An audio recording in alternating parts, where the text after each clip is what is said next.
Hi friends, இன்றைக்கி வந்துட்டு நான் வந்து ஒரு சிம்பிளான மட்டன் கிரேவி வந்துட்டு எப்படி பண்ணலாம் அப்படிங்கிறத தான் இந்த வீடியோவில் நான் செஞ்சு காமிக்க போகிறேன். நான் வந்துட்டு ஒரு ஷோல்டர் பீஸ் வாங்கியிருக்கேன். இதை வந்து நான் சின்ன சின்னதாக கட் பண்ணி வச்சுருக்கேன். ஒரு சிம்பிளான கிரேவி வந்து நான் இப்போ பண்ண போகிறேன். எப்படின்னு இந்த வீடியோக்குள்ளே போய் பார்க்கலாம். ஃபஸ்ட் வந்து நான் மட்டனை வந்து கழுவி எடுத்துக்கிறேன்.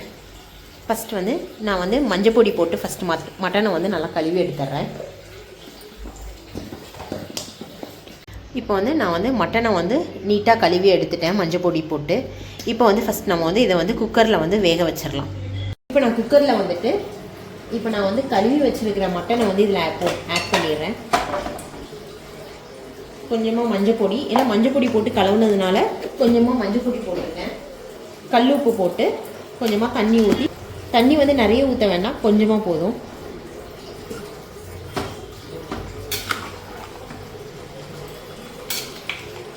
இது வந்து ஆனில் ஒரு விசிலும் சிம்மில் நல்லா 2 விசிலும் வச்சு நான் ஃபஸ்ட்டு எடுத்துடுறேன்.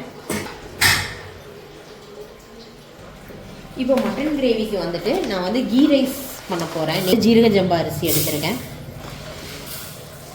இதை வந்துட்டு ஒரு 20 நிமிஷம் நான் வந்து ஃபஸ்ட்டு வந்து தண்ணியில் வந்துட்டு அலசிட்டு தண்ணியில் ஊற வச்சு எடுத்துட போகிறேன். விசில் ஆயிடுச்சு. நான் இப்போ குக்கரை ஆஃப் பண்ணிடுறேன். 3 விசில் வச்சு எடுத்துட்டேன். மட்டன் வந்துட்டு விசில் அடங்குறதுக்குள்ளே நம்ம நெய்ச்சோறு பண்ணிடலாம். அதுக்கு வந்துட்டு நான் வந்துட்டு ஒரு ஸ்பூன் 1.5 ஸ்பூன் வந்து நெய் ஊற்றிக்கிறேன். பட்டை, கிராம்பு, அன்னாச்சிப்பூ, ஏலக்காய், சோம்பு, மிளகு, பிரியாணி இலை எடுத்திருக்கேன். இதை வந்து இதில் மிக்ஸ் பண்ணிடலாம். இப்போ நான் நறுக்கி வச்சுருக்கிற பச்சை மிளகாவையும் வெங்காயத்தையும் இதில் ஆட் பண்ணிடுறேன்.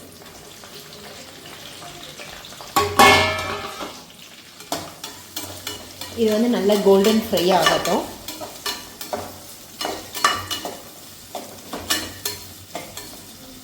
வெங்காயம் நல்லா வதங்க ஆரம்பிச்சிருச்சு.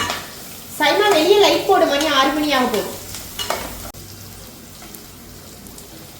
வெங்காயம் வந்து நல்லா வதங்கிருச்சு. இப்போ இதுக்கு நம்ம தேவையான அளவு இஞ்சி பூண்டு பேஸ்ட் போட்டுக்கலாம். இப்போ நான் வந்துட்டு இதுக்கு தேவையான அளவு கொத்தமல்லி இலை போட்டுக்கிறேன்.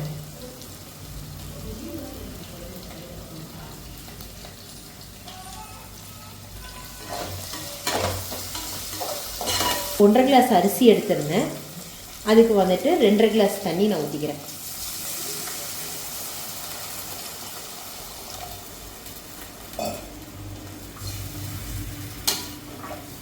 அரிசி வந்து நம்ம ஏற்கனவே ஃபஸ்ட்டே ஊற வச்சதுனால நல்லா வந்துட்டு ஊறிச்சதுனால தண்ணி கம்மியாகவே வச்சா போதும். இது தண்ணி கொதிக்கிற வரைக்கும் நம்ம தட்டு போட்டு மூடிடலாம். மசாலாவுக்கு வந்துட்டு என்னென்ன மசாலா போட்டு அரைக்கணுங்கிறத பார்த்துடலாம். நான் வந்து கொஞ்சமாக வந்துட்டு கசகசா எடுத்திருக்கேன்.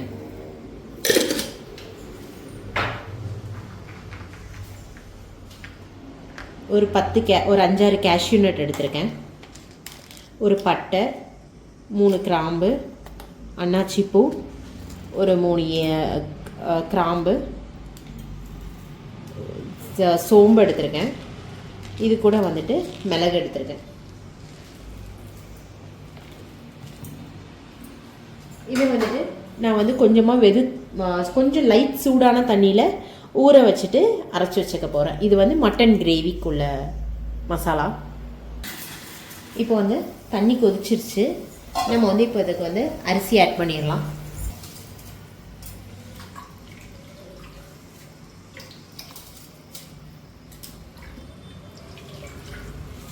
இப்போ சின்ன அடுப்புக்கு மாற்றிடுறேன்.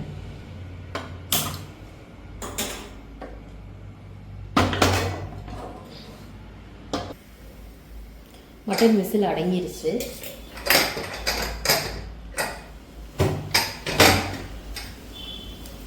மட்டன் நல்லா வெந்துருச்சு.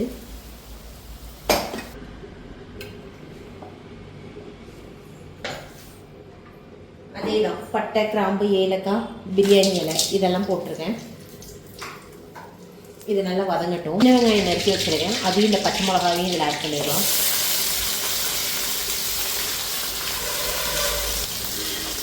இதுக்கு கூட கருவேப்பிலை போட்டுக்கிறேன். தண்ணி நல்லா கொதிச்சிருச்சு. நான் இதை வந்து சிம்மில் வச்சிடறேன். வந்து நல்லா வதங்கிடுச்சு. இப்போ நான் வந்து 2 தக்காளி பழம் எடுத்துருக்கேன், அதை அதில் ஆட் பண்ணிடுறேன். கிரேவிக்கு தேவையான இஞ்சி பூண்டு பேஸ்ட் வந்துட்டு ஆட் பண்ணிடுறேன். தக்காளி நல்லா வதங்கிடுச்சு. நான் வந்து 1 ஸ்பூன் வத்தப்பொடி, 1/4 ஸ்பூன் மல்லிப்பொடி, கொஞ்சோண்டு கரம் மசாலா எடுத்திருக்கேன்.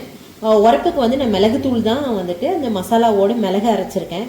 காரணம் வசந்தி அக்கா, எங்கள் அக்கா வந்துட்டு சொல்லியிருக்கா, வத்தப்பொடி போடாத, மிளகு பொடி போட்டு எப்போவுமே உரப்பை கொண்டு வா, அப்போ தான் கிரேவி வந்து டேஸ்ட்டு வரும்னு சொல்லியிருக்கா. அதனால் நான் வந்துட்டு பெப்பர் பவுடர் தான் நிறைய போடுவேன்.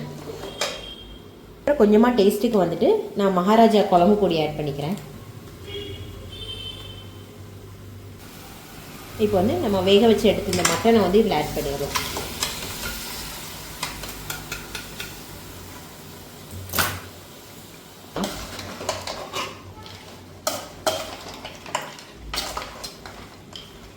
இப்போ கிரேவிக்காண்டி கொஞ்சமாக தண்ணி ஊற்றிக்கிறேன்.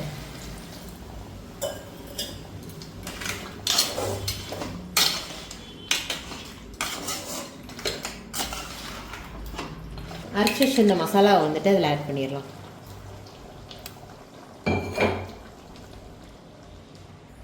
இது வந்து கொதிக்கிட்டும். நம்ம தட்டு போட்டு மூடி வச்சுட்டு நெய்ச்சோறு என்னாச்சுன்னு பார்க்கலாம். நெய்ச்சோறு வந்துட்டு நல்லா வெந்துருச்சு. இன்னும் ஒரு 5 மினிட்ஸ் இதில் இருந்துச்சுன்னா நெய்ச்சோறு வந்து ரெடி ஆயிடுச்சு. நம்ம வந்துட்டு இதுக்கு தேவையான அளவு கொத்தமல்லி இலை ஆட் பண்ணிக்கலாம்.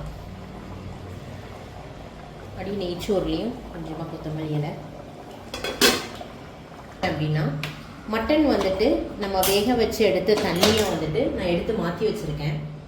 இதை வந்துட்டு நான் வந்து மிளகுத்தூள் போட்டு கொத்தமல்லி இலை போட்டு சூப் மாதிரி பிள்ளைங்களுக்கு எல்லாத்துக்குமே கொடுத்துருவேன். அதனால் நான் வந்துட்டு இதை கொதிக்க வைக்கிறேன். இதுக்கு தேவையான அளவு கொஞ்சமாக கொத்தமல்லி இலை வந்துட்டு மிளகுத்தூள் போட்டிருக்கேன். இந்த பெப்பர் கூட வந்துட்டு பெரிய ஜீரகம், சின்ன ஜீரகம் எல்லாம் சேர்ந்து பொடி பண்ணி வச்சுருக்கிற மிளகு மசாலா பெப்பர் பவுடர் தான் அதில் போட்டிருக்கேன். அது கொதிக்கட்டும். இந்த மட்டன் சூப் வந்து கொதிச்சிருச்சு. நான் இதை வந்துட்டு ஆஃப் பண்ணிடுறேன். மட்டன் வந்து நல்லா வெந்துருச்சு.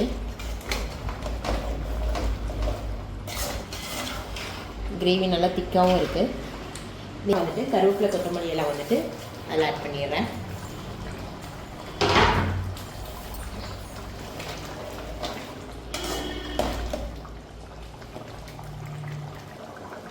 இப்போ வந்து இதை ஆஃப் பண்ணிவிட்டு நான் வேறு பாத்திரத்துக்கு மாற்றிடுறேன்.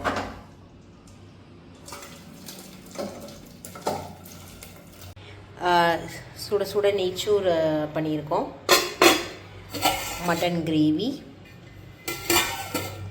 அது கூட மட்டன் சூப்.